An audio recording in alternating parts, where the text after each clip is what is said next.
Hey everyone, it's Christopher, Mono County Library Director and co-host of the Oxygen Starved podcast, and I'm back with another Book Talk Friday where I'm going to chat up a couple of great books you can get from Mono County Libraries, one old and one new. And this time I've chosen a couple of novels with creative literary connections. So let's start with the old.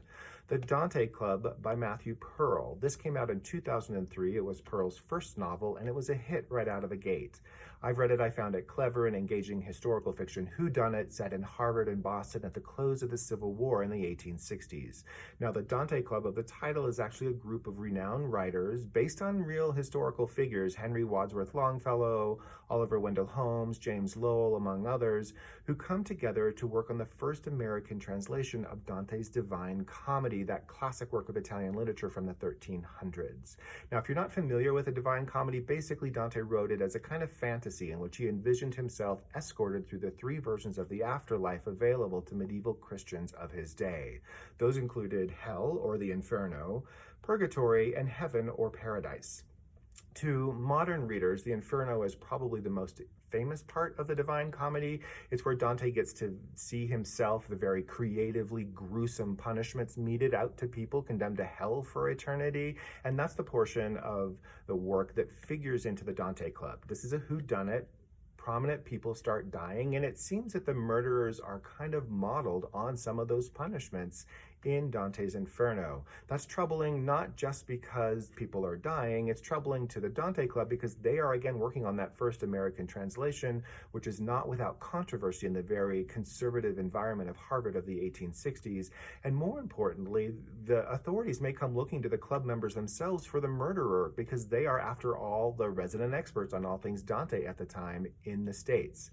Now, I had recently finished Robert Pinsky's translation of the Inferno when this novel came out, so I leapt on it. I found this novel fun, again, engaging, really well researched. You know, Longfellow really was the first person to translate Dante in America, and it really was controversial.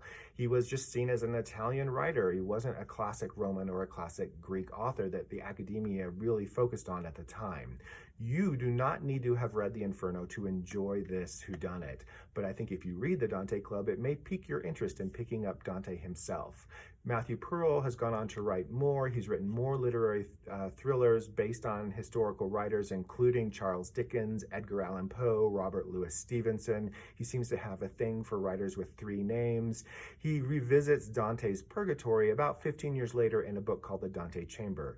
This is the Dante Club by Matthew Pearl. Now let's talk about the new. The Jane Austen Society by Natalie Jenner, another first novel that came out to really good reception. This just came out last year. Jenner is an owner of an indie bookstore, so she knows what it takes to write something that get people to pick it up and read it. If you love Jane Austen, you will really enjoy this book, but you don't have to be a Jane Austen expert to enjoy the story. Like the other book, it's loosely based on real historical events. Now, Austen had spent the last years of her life in a small cottage in a small English village on the estate of her brother who lived in a big Elizabethan manor house.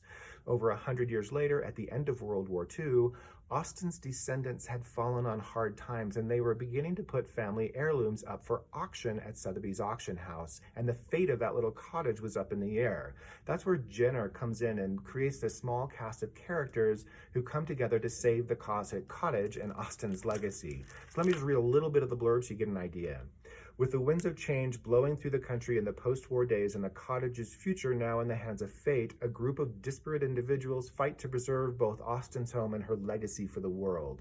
These people, a farmer, a widow, a doctor, an employee of Sotheby's, a Hollywood star, solicitor, the anticipated heiress to the estate, and a precocious house girl could not be more different, and yet they are united in their love for the works and words of Austen.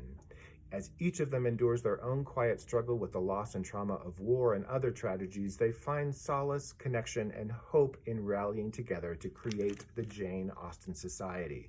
Now, there's a lot of character bonding in this book over Jane Austen's writing and her books. So again, if you like Jane Austen, you may love this book as well. It's just a cozy setting, typical small English village, filled with cottages with roses and wisteria climbing up their fronts, and a simpler time where people tipped their hats to each other when they met on the street. Perhaps the Washington Post reviewer sums it up best.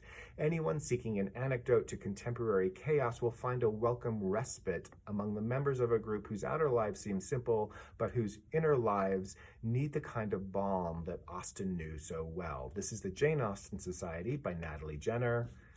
This is the Dante Club by Matthew Pearl. You can find these books in Mono County libraries as well as others. Remember, we're open for limited on-site browsing. You can choose your own.